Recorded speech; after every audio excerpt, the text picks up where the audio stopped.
Hello friends, आज के इस वीडियो में हम मानव श्वसन प्रक्रिया का टॉप 15 क्वेश्चन लेकर आया हूं, जो आपके हाल फिलहाल में होने वाले एग्जाम के लिए काफ़ी इंपॉर्टेंट है।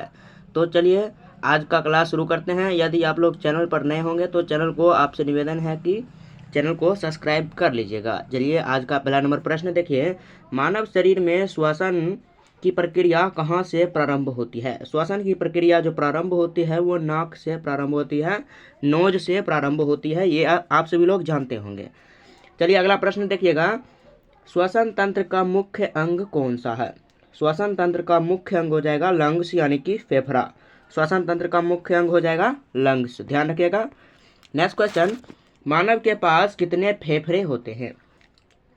मानव के पास 2 लंग्स होते हैं। कितने लंग्स होते हैं यानी कि फेफड़े होते हैं, तो 2 फेफड़े होते हैं मानव के पास। अगला प्रश्न देखिए, बायां फेफड़ा और दायां फेफड़े में छोटा छोटा क्यों होता है। यानी कि बायां फेफड़ा जो होता है वो दाएं फेफड़े से छोटा क्यों होता है, तो हृदय के कारण वहाँ पर जो छोटा होने का कारण है तो उसके हृदय वहाँ पर रहता है, इसीलिए। अगला प्रश्न देखिए, श्वसन प्रक्रिया में कौन सी गैस अंदर ली जाती है। कौन सी गैस अंदर ली जाती है, ऑक्सीजन। ऑप्शन नंबर बी हो जाएगा बिल्कुल सही जवाब। अगला प्रश्न, श्वसन प्रक्रिया में कौन सी गैस बाहर निकलती है। बाहर निकलने वाली गैस कार्बन डाइऑक्साइड हो जाएगा। ऑप्शन नंबर बी हो जाएगा सही जवाब, ध्यान में रखिएगा। अगला प्रश्न पढ़िएगा, फेफड़े में वायु किस नली के माध्यम से पहुंचती है। वायु श्वास नली के माध्यम से पहुंचती है।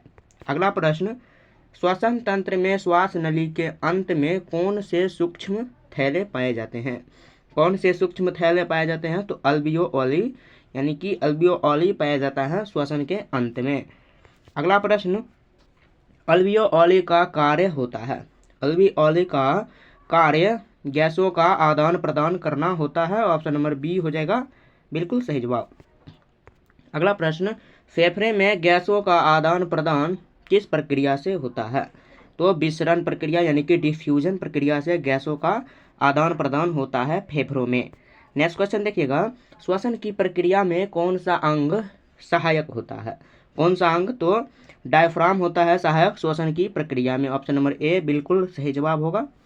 नेक्स्ट क्वेश्चन, मानव श्वसन तंत्र का अंतिम भाग कौन सा है। अंतिम भाग अल्वियोली हो जाएगा, अंतिम भाग। अगला प्रश्न, वायु फेफड़े में कैसे प्रवेश करती है। वायु फेफड़े में कैसे प्रवेश करती है, तो वायु दाब के अंतर से वायु फेफड़े में प्रवेश कर जाती है। अगला प्रश्न, रक्त में ऑक्सीजन कौन ले जाती है। रक्त में ऑक्सीजन हीमोग्लोबिन के द्वारा रक्त में ऑक्सीजन लिया जाता है। अगला प्रश्न, ऑक्सीजन और हीमोग्लोबिन के संयोजन से क्या बनता है। क्या बनता है, तो ऑक्सी हीमोग्लोबिन बनता है। ऑप्शन नंबर ए बिल्कुल सही जवाब हो जाएगा।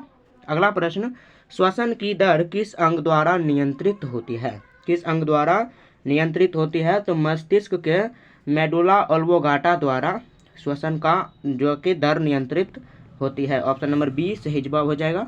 अगला प्रश्न, एक स्वस्थ व्यक्ति प्रति मिनट कितनी बार सांस लेता है। प्रति मिनट कितनी बार सांस लेता है, तो 12 से 18 बार एक स्वस्थ व्यक्ति सांस लेता है। अगला प्रश्न देखिएगा, रक्त में कार्बन डाइऑक्साइड का अधिकांश भाग किस रूप में परिवहन होता है। किस रूप में परिवहन होता है, तो बाइकार्बोनेट के रूप में परिवहन किया जाता है। बाइकार्बोनेट, ऑप्शन नंबर बी हो जाएगा सही जवाब। चलिए आगे देखिएगा, अगला प्रश्न, श्वसन तंत्र में लैरिक्स का मुख्य कार्य क्या है। लैरिक्स का मुख्य कार्य श्वसन अंग में क्या हो जाएगा, तो आवाज उत्पन्न करना। ऑप्शन नंबर बी सही जवाब हो जाएगा। अगला प्रश्न, नाक से आने वाली वायु को शुद्ध करने का कार्य कौन करता है। शुद्ध करने का कार्य बाल और श्लेष्मा करता है, म्यूकस। अगला प्रश्न, श्वसन का मुख्य उद्देश्य क्या है। श्वसन का मुख्य उद्देश्य हो जाएगा क्या होगा, तो ऊर्जा का प्राप्त करना श्वसन का मुख्य उद्देश्य होगा। अगला प्रश्न, कोशिकाओं में ऊर्जा किस प्रक्रिया से बनती है। कोशिकाओं में ऊर्जा किस प्रक्रिया से बनती है, तो कोशिकीय श्वसन यानी कि सेल्यूलर रेप्रिसिएशन से बनती है। अगला प्रश्न देखिएगा, जवाब दीजिएगा आप सभी लोग इसका। एरोबिक श्वसन में कौन सी गैस आवश्यक है। एरोबिक श्वसन में ऑक्सीजन गैस जो कि आवश्यक है। अगला प्रश्न, एनारोबिक श्वसन में क्या नहीं होता है? एनारोबिक श्वसन में क्या नहीं होता है? तो ऑक्सीजन की आवश्यकता नहीं होती है। चलिए नेक्स्ट क्वेश्चन देखिए, एनारोबिक श्वसन का उत्पाद क्या होता है? एनारोबिक श्वसन का उत्पाद लैक्टिक अम्ल, ऑप्शन नंबर ए हो जाएगा बिल्कुल सही जवाब। अगला प्रश्न, श्वसन तंत्र का कौन सा भाग ध्वनि उत्पन्न करता है? तो वॉइस लैरिक्स, वॉइस बॉक्स ध्वनि उत्पन्न करता है। नेक्स्ट क्वेश्चन देखिएगा, जवाब दीजिएगा कमेंट बॉक्स में। श्वसन के दौरान ऑक्सीजन शरीर में कहाँ जाती है? ऑक्सीजन रक्त में जाती है, ऑप्शन नंबर बी हो जाएगा बिल्कुल सही जवाब। नेक्स्ट क्वेश्चन देखिए, वायुमंडल में ऑक्सीजन की मात्रा कितनी होती है? वायुमंडल में ऑक्सीजन की मात्रा कितनी होती है? तो 20.9% वायुमंडल में ऑक्सीजन की मात्रा है। अगला प्रश्न, वायुमंडल में कार्बन डाइऑक्साइड की मात्रा कितनी है? कार्बन डाइऑक्साइड की मात्रा वायुमंडल में 0.03% वायुमंडल की मात्रा है, यानी कि कार्बन डाइऑक्साइड की मात्रा है वायुमंडल में। नेक्स्ट क्वेश्चन देखिए, फेफड़े में ऑक्सीजन का अवशोषण किस द्वारा होता है? ऑक्सीजन का अवशोषण किस द्वारा होता है? तो हीमोग्लोबिन के द्वारा। अगला प्रश्न, श्वसन के समय छाती का आयतन कैसा होता है? श्वसन के समय छाती का आयतन जो है कि कैसा होता है? तो कभी घटता है नहीं, श्वसन के समय तो बढ़ता है। छाती का आकार जो आयतन जो होता है वो बढ़ता है श्वसन के समय। अगला प्रश्न, श्वसन की क्रिया किस प्रकार की क्रिया है? श्वसन की क्रिया भौतिक और रासायनिक दोनों प्रकार की क्रिया हो जाएगा। नेक्स्ट क्वेश्चन, फेफड़े में कौन सा द्रव उपस्थित होता है?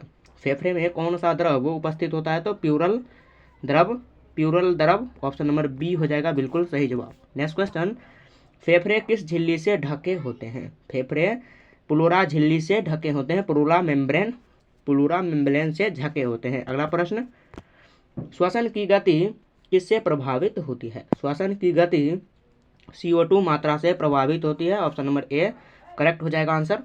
नेक्स्ट क्वेश्चन देखिए, श्वसन की प्रक्रिया में कौन सी मांसपेशियां कार्य करती है? कौन सी मांसपेशियां कार्य करती है? तो डायफ्राम और इंटरकोस्टल मसल्स जो है कि श्वसन की प्रक्रिया में कार्य करती है।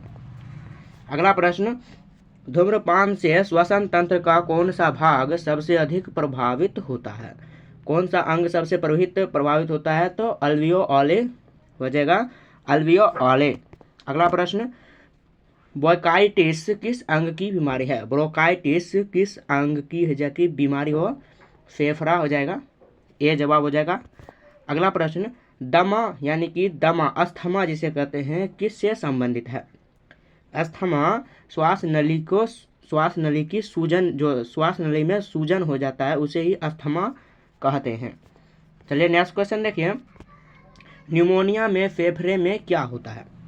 निमोनिया जो बीमारी है उसमें फेफड़े में बैक्टीरिया संक्रमण हो जाता है, निमोनिया उसे कहते हैं, बैक्टीरिया संक्रमण को। नेक्स्ट क्वेश्चन, सांस रोकने पर शरीर में क्या बढ़ता है? सांस रोकने पर शरीर में CO2 कार्बन डाइऑक्साइड बढ़ जाता है। चलिए अगला प्रश्न देखिए, ऑक्सीजन का सबसे अधिक अवशोषण कहाँ होता है? ऑक्सीजन का सबसे अधिक जो अवशोषण हो जाएगा, अधिक अवशोषण अल्वियोली में हो जाएगा, ऑप्शन नंबर ए हो जाएगा सही जवाब, ध्यान में रखिएगा।